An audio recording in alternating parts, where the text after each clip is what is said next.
अस्सलामुअलैकुम व्यूवर्स। ओरो लाइफ में खुशामदीद। आज है हमारा 13वां लेक्चर। हमने स्टार्ट किया था कि कंपनी कैसे बनानी है, और आज हमारा जो लेक्चर है वो है कि हमने टेक्निकल बिट को कैसे तैयार करना है। तो सबसे पहले जो सवाल पैदा होता है वो ये है कि जी टेक्निकल बिड क्या है। व्यूवर्स, टेक्निकल बिड एक तजवीज़ होती है जो कॉन्ट्रैक्टर पेश करता है किसी भी टेंडर के हवाले से। जब इदारा टेंडर अपलोड करता है तो टेक्निकल बिड मांगता है। कॉन्ट्रैक्टर ने उसको बताना होता है कि उसकी अहलियत है इस टेंडर को करने की।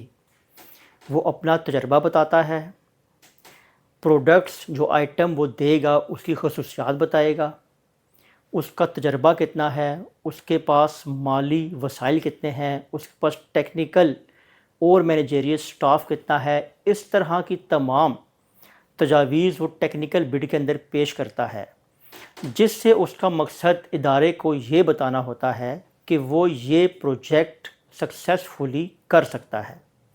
इसमें तमाम इन्फॉर्मेशन दी जाती है माँ सवाए एक इन्फॉर्मेशन के, और वो है कीमतों का इंदराज। टेक्निकल बिड के अंदर कोई भी कीमत दर्ज नहीं की जाती, वो होती है फाइनेंशियल बिड के अंदर। अब यहाँ पे दूसरा सवाल पैदा होता है जो जहन में आता है कि जी टेक्निकल बिड इदारा क्यों मांगता है, उसको क्या फ़ायदा। एक छोटी सी एग्जांपल से मैं आपको समझाता हूँ। मिसाल के तौर पर आपने एक एलसीडी टीवी परचेज़ करना है। आपके जहन में एक सवाल आएगा कि मैं कितनी रेजोल्यूशन का टीवी परचेज़ करूँ। ये सोनी का ब्रांड हो, पैनासोनिक का हो, एलजी का हो, ओरिएंट का हो, कौन सा ब्रांड हो। फिर आप सोचते हैं कि मेरे पास तो सिर्फ 50,000 रुपये हैं, मैंने इसी बजट के अंदर रहते हुए मैंने ये ब्रांड में से कोई एक ब्रांड परचेज़ करना है। फिर आप सोचते हैं कि मैं किसी ऐसी शॉप से परचेज़ करूँगा जो अच्छी वेल एस्टेब्लिश शॉप हो, ताकि इन फ्यूचर अगर कोई मसला आता है तो वो मेरे मसले को सुन भी सकें, ना कि वो हाथ उठा लें।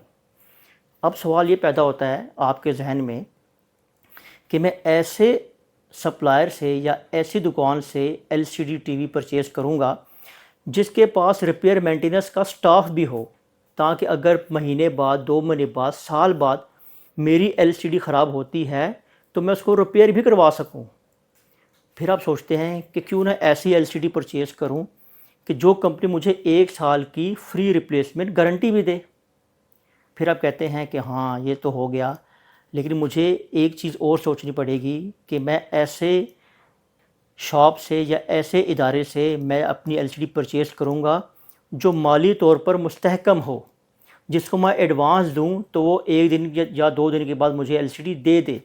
ये ना हो कि वो 1 महीने के बाद मुझे मेरा सामान दे।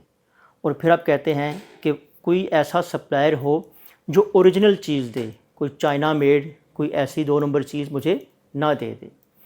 व्यूअर्स, यही तमाम सवालात जो हैं ये इदारे के जहन में भी आते हैं कि हमने ऐसे सप्लायर को चूज़ करना है जिसके पास टेक्निकल स्टाफ भी हो, जिसकी स्किल्स भी हों, जिसके पास काम करने का तजर्बा भी हो, जो माली मुस्तहकम भी हो, जिसके पास स्टाफ हो, जिसका अपना ऑफिस हो, ताकि अगर हम उसको ऑर्डर दें तो वो उसे सक्सेसफुली क्वालिटी को इंश्योर करते हुए हमें अपनी प्रोडक्ट डिलीवर करे।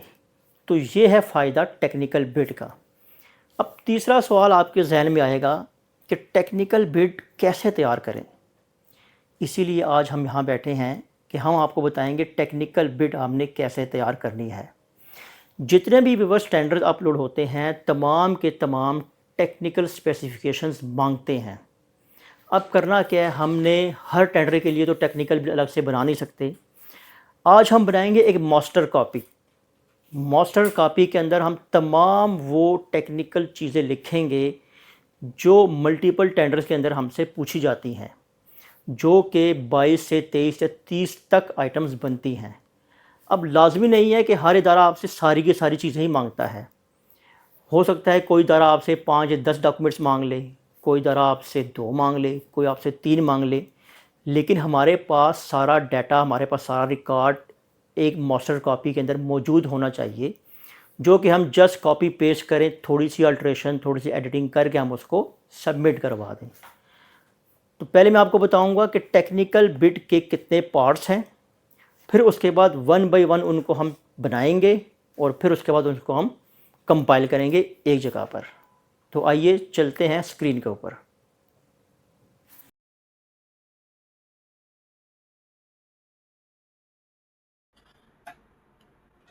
तो व्यूअर्स, हम स्टार्ट लेते हैं कि टेक्निकल बिट्स के कितने पार्ट्स होते हैं। तो टेक्निकल बिट्स के टोटल 7 पार्ट्स हैं, जिनको अब हम वन बाय वन डिस्कस करेंगे।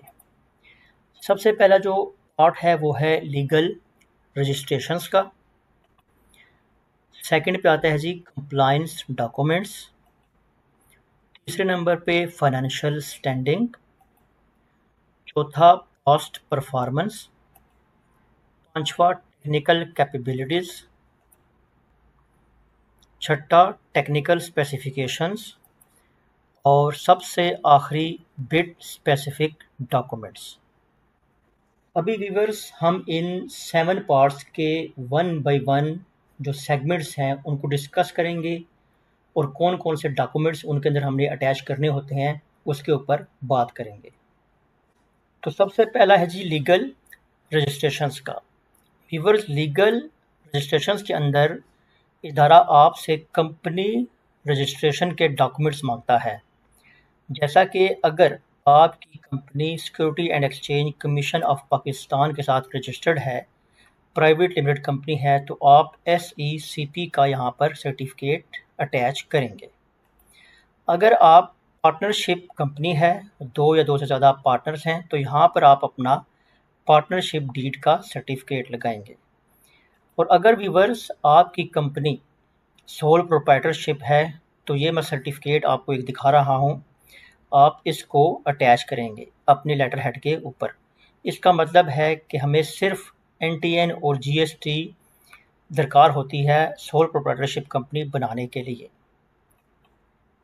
इसके बाद अगर आप SECP से रजिस्टर्ड हैं या पार्टनरशिप हैं, तो आप यहाँ पे अपना NTN सर्टिफिकेट अटैच करेंगे। उसके बाद अगर आपके पास अपना जनरल सेल टैक्स का सर्टिफिकेट है, तो वो भी आप यहाँ पे अटैच करेंगे। अगर नहीं है तो आप उसका जस्ट GST नंबर लिख देंगे। व्यूअर्स, GST और STRN एक ही चीज़ होती है। तो व्यूअर्स, हमने डिस्कस किया है टेक्निकल बिड के फर्स्ट पार्ट को, लीगल रजिस्ट्रेशंस के जो 3 सब पार्ट थे। अब हम चलते हैं सेकंड पार्ट की तरफ, जो कि है compliance documents. Viewers, compliance documents के अंदर सबसे पहले एक्टिव टैक्स पेयर लिस्ट होती है। ये FBR की साइट से आपको मिल जाती है। आपने अपना NTN या आपने अपना शनाख्ती कार्ड नंबर दर्ज करना होता है। उसके बाद आपका active tax payer list certificate आ जाता है, जो कि कुछ इस तरह होता है। ये आप देख सकते हैं, टैक्स पेयर इज़ एक्टिव। इदारा आपसे ये कंफर्म करता है कि आप अपना इनकम टैक्स और सेल टैक्स जमा करवा रहे हैं कि नहीं, आप इसमें एक्टिव हैं या इनएक्टिव हैं। उसके बाद बारी आती है व्यूअर्स प्रोविंशियल रजिस्ट्रेशंस की। अगर तो आप पंजाब के साथ काम कर रहे हैं, सिंध के साथ काम कर रहे हैं या KPK के साथ काम कर रहे हैं, तो आपके पास इस तरह का एक सर्टिफिकेट भी होगा। जैसे आप फेडरल के साथ रजिस्टर होते हैं, ऐसे ही आपने पंजाब रेवेन्यू अथॉरिटी के साथ, सिंध रेवेन्यू अथॉरिटी के साथ और खैबर पख्तूनख्वा रेवेन्यू अथॉरिटी के साथ भी रजिस्टर होना होता है। उसके बाद व्यूअर्स बारी आती है जी income tax return of last year. आपसे पिछले 1 साल की या 2 साल की इनकम टैक्स रिटर्न की कॉपीज़ मांगी जाती हैं। उसके बाद आपसे नॉन ब्लैक लिस्टिंग सर्टिफिकेट मांगा जाता है, जिसमें आप ये एफिडेविट देते हैं कि आपकी कंपनी किसी भी इदारे, किसी भी बैंक या किसी भी दूसरे इदारों के साथ ब्लैक लिस्ट नहीं है। या आपने कंफर्मेशन देनी होती है अपने लेटर हेड के ऊपर या स्टाम्प पेपर के ऊपर, जो कि 50 रुपये वाला, 100 रुपये वाला या 200 रुपये वाला रिक्वायर्ड होता है। वो आपने नोटरी पब्लिक से स्टैम्प करवा कर साइन करके इदारे को जमा करवाना होता है। उसके ऊपर आप ये मैटर लिख सकते हैं। व्यूअर्स, कंप्लायंस डॉक्यूमेंट्स के बाद बारी आती है फाइनेंशियल स्टैंडिंग की। अब हम इसके जो सब पार्ट हैं उनको डिस्कस करेंगे। व्यूवर्स, फाइनेंशियल स्टैंडिंग के अंदर सबसे पहले आपसे बैंक स्टेटमेंट मांगी जाती है। बैंक स्टेटमेंट पिछले 6 माह की, 1 साल की या 2 साल की हो सकती है। उसके बाद आपसे बैंक लेटर मांगा जाता है। बैंक लेटर का मतलब है कि आपका बैंक एक आपके बिहाफ एक लेटर इशू करता है कि XYZ कंपनी हमारा अकाउंट होल्डर है और हमारे साथ ये इतने अरसे से अकाउंट चला रहे हैं। उसके बाद बारी आती है जी फाइनेंशियल ऑडिट रिपोर्ट्स की। आपसे 1 साल के, 2 साल के या 3 साल के ऑडिट रिपोर्ट्स मांगे जाते हैं, जो कि मोस्टली तौर पर प्राइवेट लिमिटेड कंपनियों से ही रिक्वायर की जाते हैं। उसके बाद बारी आती है जी मिनिमम टर्नओवर रिक्वायरमेंट की। व्यूअर्स, इसका मतलब है कि इदारा ये देखता है या वो ये देखना चाहता है कि एक सप्लायर की, कॉन्ट्रैक्टर की माली हैसियत कैसी है, वो मुस्तहकम है कि नहीं।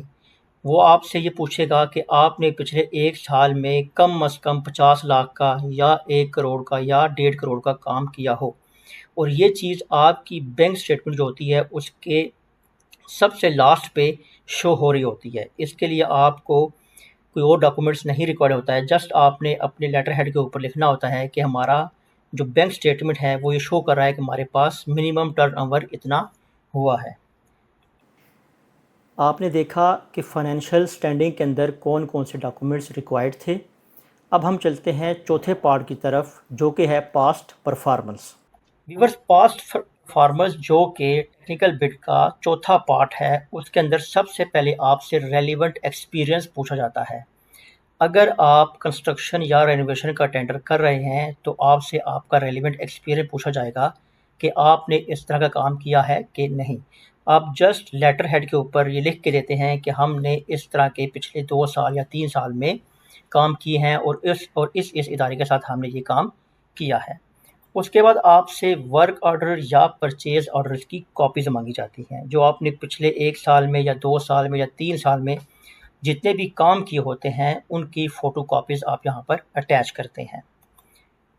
उसके बाद आता है जी कंप्लीशन सर्टिफिकेट। या तो आपसे वर्क ऑर्डर मांगे जाएंगे या आपसे कंप्लीशन सर्टिफिकेट मांगे जाएगा। जो भी व्यूअर्स आप काम करते हैं, काम कंप्लीट होने के बाद आपने इदारे से एक कंप्लीशन सर्टिफिकेट लेना होता है, जो इदारा आपको अपने लेटर हेड के ऊपर लिख के देता है कि XYZ कंपनी को हमने ये ऑर्डर दिया था और इसने ये टाइमली कंप्लीट कर दिया है। उसके बाद बारी आती है जी क्लाइंट लिस्ट की। क्लाइंट लिस्ट में जितने भी आपके कस्टमर होते हैं उनकी आपने लिस्ट देनी होती है। अगर आपके 2 कस्टमर हैं, 5 हैं, 10 हैं, 20 हैं, आप तमाम की 1 या 2 पेज के ऊपर तरतीब से एक लिस्ट बनाएंगे और वो भी यहाँ पे आप अटैच करेंगे। व्यूवर्स, अब हम डिस्कस करने जा रहे हैं 5वां पार्ट, जो कि है टेक्निकल कैपेबिलिटीज़ के बारे में। व्यूवर्स, टेक्निकल कैपेबिलिटीज़ के अंदर सबसे पहले आपसे पाकिस्तान इंजीनियर काउंसिल का सर्टिफिकेट मांगा जाता है। ऐसी कंपनीज जो कंस्ट्रक्शन रेनोवेशन के काम में होती हैं उनसे हमेशा ये सर्टिफिकेट मांगा जाता है, जिसकी कैटेगरीज होती हैं C6, C5, 4, 3, 2, 1 या अनलिमिटेड। तो ये सर्टिफिकेट भी बहुत लाजमी और अहम जो है टेक्निकल कैपेबिलिटीज़ का। उसके बाद कोई ऐसे टेंडर भी होते हैं जिसके अंदर आपसे चैम्बर ऑफ कॉमर्स का सर्टिफिकेट भी मांगा जाता है, ये भी आप यहाँ पे अटैच करेंगे। उसके बाद आती है बारी कंपनी एक्सपीरियंस इन ईयर्स। इदारा ये देखता है कि जो सप्लायर टेंडर बिड कर रहा है उसका कितने साल का एक्सपीरियंस है इस फील्ड के अंदर। ये आपको आपका NTN सर्टिफिकेट बताएगा। आपका कंपनी जब भी इस्टेब्लिश हुई है उस ईयर से लेके जिस तारीख को आप टेंडर कर रहे हैं, ये आपका कंपनी एक्सपीरियंस होगा। अगर आपकी कंपनी 2020 में रजिस्टर्ड हुई है तो आज 2025 है, तो आपकी कंपनी का एक्सपीरियंस 5-5.5 साल का बनता है। इसका भी आप एक लेटर हेड के ऊपर लेटर बनाएंगे और बताएंगे कि हमारी कंपनी इस डेट को बनी थी और आज इसका इतना एक्सपीरियंस हो चुका हुआ है। इसके बाद बारी आती है list of machinery and equipment.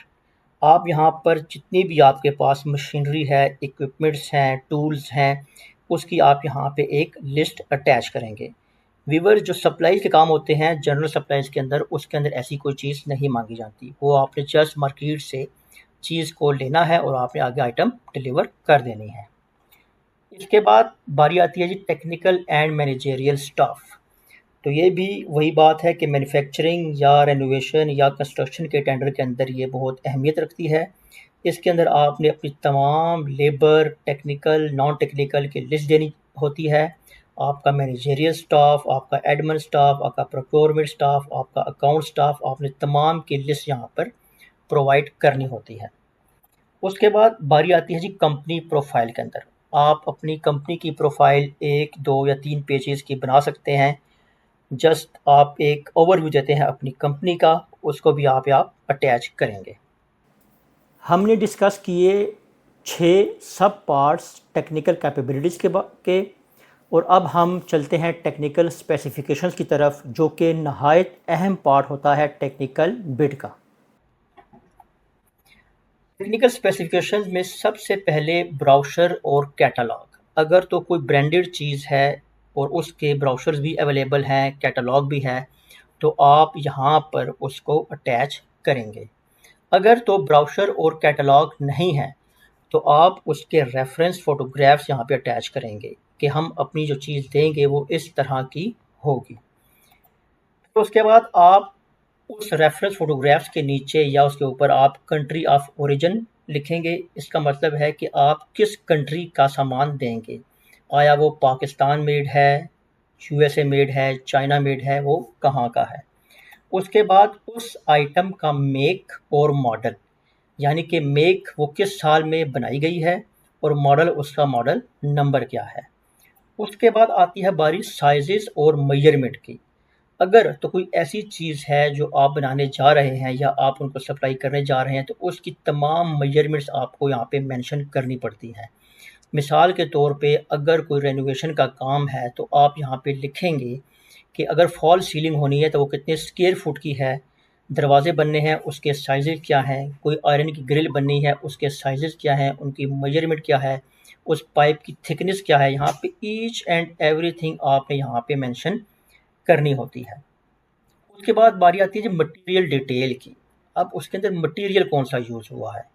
For example आप एक आयरन गेट बनाने जा रहे हैं तो आपने यहाँ पे उसका मटेरियल मेंशन करना होगा कि उसके अंदर एमएस यूज़ हुआ है या स्टील यूज़ हुआ है। उसके अंदर जो मेटल यूज़ हो रहा है उसकी थिकनेस कितनी है, जो मेटल यूज़ हो रहा है वो मैग्नेटिक है, नॉन मैग्नेटिक है, जो उसकी गेज कितनी है, उसकी मेजरमेंट कितनी है, उसकी कितनी ऊंचाई है, गेट की कितनी लंबाई है। ये तमाम चीज़ें आपने यहाँ पे मेंशन करनी होती हैं और लास्ट में उसको आपने पेंट करना है या आपने पाउडर कोटिंग करनी है। एक एक चीज़ आपने यहाँ पर मेंशन करनी होती है।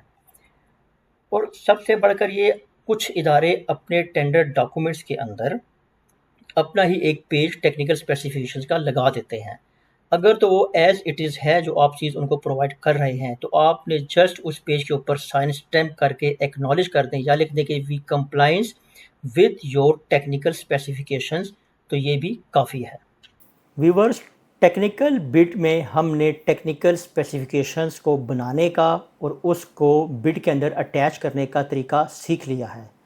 अब हम इसके बाद जो नेक्स्ट फेज़ है उसकी तरफ चलते हैं। बिड स्पेसिफिक रिक्वायरमेंट्स के अंदर एक तो आ गई टेंडर फ़ी। सबसे पहले आप जब टेंडर ऑनलाइन अगर आप सबमिट करवा रहे हैं तो आपने उसकी टेंडर फ़ी भी बनानी होगी, जो टेंडर के अंदर मेंशन होती है। वो 500 रुपये भी हो सकते हैं, 1000 भी, 3000 भी, 5000 भी, 10,000 भी, वो टेंडर की नौइयत के ऊपर डिपेंड करते हैं। उसके बाद व्यूअर, जब आप अपनी फाइनेंशियल बिड तैयार कर लेते हैं तो उसके हिसाब से आपसे अर्नेस्ट मनी मांगी जाती है। टेंडर फ़ी और अर्नेस्ट मनी हमेशा पे ऑर्डर की शक्ल में, सीडीआर की शक्ल में या डिमांड ड्राफ्ट की शक्ल में होती है। अगर तो फिज़िकली आप टेंडर परचेज़ करेंगे तो फिर टेंडर फ़ी बाज़ औक़ात आपसे इन कैश भी ले ली जाती है। अर्नेस्ट मनी मोस्टली तौर पर 2%, 3% या 5% के हिसाब से बनाई जाती है as per your financial bid. उसके बाद बारी आती है जी बिडर्स इंफॉर्मेशन फॉर्म। ये एक फॉर्म होता है जो इदारा अपने टेंडर डॉक्यूमेंट्स के साथ अटैच करता है। इसके अंदर आपने अपनी कंपनी का नाम, अपनी कंपनी का address, email ID, phone number, contact person ये आपने लिखने होते हैं। उसके बाद बारी आती है एलिजिबिलिटी मार्क्स फॉर्म की। ये एक ऐसा फॉर्म होता है जिसके ऊपर इदारा मार्किंग करता है। वो आपसे ये पूछता है या आपको ये बताता है कि अगर आपके पास 5 साल का एक्सपीरियंस है तो आपके 10 नंबर हुए, अगर आपके पास एनटीएन सर्टिफिकेट है तो आपके 3 नंबर हुए, अगर आपके पास 3 साल की इनकम टैक्स रिटर्न है तो आपके 10 नंबर हुए, अगर आपके पास प्लांट और मशीनरी है तो आपके 10 नंबर हुए। इन सब मार्किंग को जमा करते हुए आखिर पर वो 100 मार्क्स लिखता है और साथ उसने लिखा होता है कि अगर कोई बिडर इसमें से 60 या 65% मार्क्स देगा तो उसकी फाइनेंशियल बिड ओपन की जाएगी। इसके बाद बारी आती है कंप्लायंस फॉर्म की। एक फॉर्म दिया जाता है जिसके ऊपर आप ये लिखते हैं कि जो ऊपर और इस टेंडर डॉक्यूमेंट्स के अंदर जितनी भी चीज़ें हैं, जितनी भी स्पेसिफिकेशंस हैं, जो भी टर्म्स एंड कंडीशन हैं, हम सबको कंप्लायंस करते हैं और सबको हम मानते हैं। इस फॉर्म के ऊपर आपने साइन स्टैम्प करना होता है। उसके बाद रिवर्स बारी आती है टेक्निकल प्रपोजल फॉर्म की। टेक्निकल प्रपोजल में भी एक फॉर्म होता है जिसके ऊपर आप ये लिख के देते हैं या फिल आउट करते हैं कि हम इस टेक्निकल प्रपोजल को मानते हैं, कंप्लायंस करते हैं और हम उसके हिसाब से आपको ये टेंडर जमा करवा रहे हैं जो चीज़ें आपने मांगी हैं। उसके बाद बारी आती है व्यूअर्स फाइनेंशियल प्रपोजल फॉर्म की। ये जस्ट एक पेज होता है। इसके ऊपर आपने लिखना होता है कि मेरी जो बिड है उसकी प्राइस कितनी बनी है, उसकी वैल्यू कितनी बनी है। और बहुत ही अहम बात यहाँ पे आपको बता दूँ कि फाइनेंशियल प्रपोजल फॉर्म फिल करने के बाद आपने यहाँ से निकाल लेना है और ये आप अटैच करते हैं फाइनेंशियल बिड के साथ। आपने कभी भी इसको टेक्निकल बिड के साथ अटैच नहीं करना होता। इसके बाद व्यूअर्स बारी आती है फाइनेंशियल बिड फॉर्मेट की। कुछ इदारे आपको एक फॉर्मेट भी दे देते हैं कि आप अपनी जो फाइनेंशियल बिड है वो इस फॉर्मेट के ऊपर हमें फिल करके दें या बना के दें। यहाँ पे वो आपसे कह सकते हैं कि आप इसी फॉर्मेट को फिल कर दें या इसी फॉर्मेट को आप अपने लेटर हेड के ऊपर फिल करके साथ अटैच कर दें। और ये भी व्यूअर्स ऊपर फाइनेंशियल प्रपोजल फॉर्म और नीचे फाइनेंशियल बिड फॉर्मेट, या आपने दोनों फाइनेंशियल बिड के अंदर अलग इन्वेलप में आपने लगाने होंगे और इसके साथ आपने अर्नस्ट मनी जो मैं ऊपर बता चुका हूँ वो आपने लगानी होगी। व्यूअर्स यहाँ पे एक ख्याल रखिए गया, financial proposal form, financial bid format और अर्नस्ट मनी, ये 3 चीज़ें आपने अलग इन्वेलप जिसका नाम होगा फाइनेंशियल बिड उसके अंदर आपने अटैच करनी होंगी। इसके बाद सबसे आखिर में बारी आती है टेंडर डॉक्यूमेंट्स की। जितने भी टेंडर डॉक्यूमेंट्स हैं जो आपने डाउनलोड किए हैं या आपने फिजिकली परचेज किए होते हैं, उन सब के ऊपर आपने साइन स्टैम्प करने के बाद अटैच करना होगा। बिड स्पेसिफिक रिक्वायरमेंट्स हमने सीख ली हैं जिसके 9 सब पार्ट थे। यहाँ पर हमारा parts of the technical bid का सेगमेंट कंप्लीट होता है। हमने तमाम पार्ट्स को वन बाय वन सीख लिया है। अब हम चलते हैं इसको हमने कैसे बनाना है, उसके बाद हम इसको वन बाय वन कैसे पीडीएफ के अंदर कन्वर्ट करेंगे और पीडीएफ के बाद कन्वर्ट करने के हम इन तमाम फाइल्स को एक पीडीएफ की मास्टर कॉपी में बनाएंगे जो कि ज़रूरी होता है ई पैड्स के ऊपर अपलोड करने के लिए, क्योंकि ई पैड के ऊपर आप मल्टीपल फाइल्स अपलोड नहीं कर सकते। तो चलते हैं इन तमाम सेगमेंट्स को सीखने की तरफ।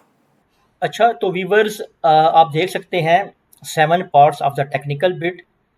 हमने वन बाय वन इन तमाम के पार्ट्स बनाए और हमने डॉक्यूमेंट्स यहाँ पे हमने इसको बना लिए हैं। आप देख सकते हैं हर एक पार्ट के सब पार्ट्स हमने मेंशन कर दिए हैं। अब हमने करना क्या है, अब हमने वन बाय वन इन तमाम को हमने पीडीएफ के अंदर कन्वर्ट करना है और उसके बाद उस तमाम पीडीएफ की फाइल्स को हमने एक पीडीएफ के अंदर मर्ज करना है। ये देखिए मैंने यहाँ पे एससीपी का सर्टिफिकेट अटैच कर दिया है, पार्टनरशिप डीड आ गई, कंपनी रजिस्ट्रेशन का लेटर आ गया, उसके बाद एफबीआर की कॉपी आ गई, पीआर की कॉपी आ गई और एटीएल आ गए। इसी तरह आपने यहाँ पर तमाम डॉक्यूमेंट्स आपने वर्ड की फाइल के ऊपर कॉपी पेस्ट कर लेने हैं। अब आपने करना क्या है, इसके बाद आप जाएंगे फाइल के अंदर, उसके बाद आप जाएंगे सेव एज के बाद पीडीएफ, यहाँ पे आप पीडीएफ के ऊपर क्लिक करेंगे। क्लिक करने के बाद पीडीएफ आ जाएगा और आप इसको यहाँ पे पब्लिश कर देंगे। पब्लिश करने के बाद व्यूवर्स आप देख सकते हैं ये पूरी एक फ़ाइल यहाँ पर हमारी कंप्लीट हो चुकी है। ये देखें जी आप, ठीक है। अब व्यूवर्स फॉर एग्ज़ाम्पल आपकी मल्टीपल फाइल्स बनती हैं पीडीएफ की। अब हम करेंगे क्या, जैसे ये हमारे पास तमाम फाइल्स हैं पीडीएफ की, वन बाई वन आपने इसको पीडीएफ के अंदर मर्ज किया है। अब आपने एक ही पीडीएफ इसको बनानी है, तो उसके लिए आप चलते हैं एक वेबसाइट के ऊपर।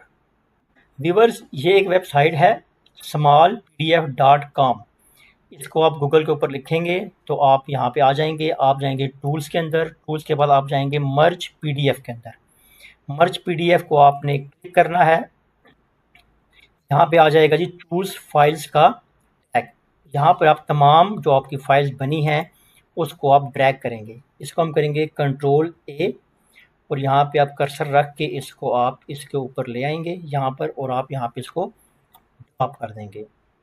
ड्रॉप करने के बाद ये तमाम फाइल्स यहाँ पर ड्रॉप हो चुकी हैं। अब आपने करना क्या है कि इसको आपने असेंडिंग ऑर्डर के अंदर लेके आना है। यानी कि देखिए आप यहाँ पे 6, 7, 8, 9 फाइल्स नंबर यहाँ पे हैं। हमने आप करना कि हमने 1 से लेके इसको लास्ट तक हमने यहाँ पे इसको तरतीब देनी है। यहाँ पे हम ले आएंगे इसको ड्रैग करके 1 फाइल को, फिर इसी तरह हम करेंगे इसको 2 को, फिर ऐसे ही हम लेके आएंगे फाइल नंबर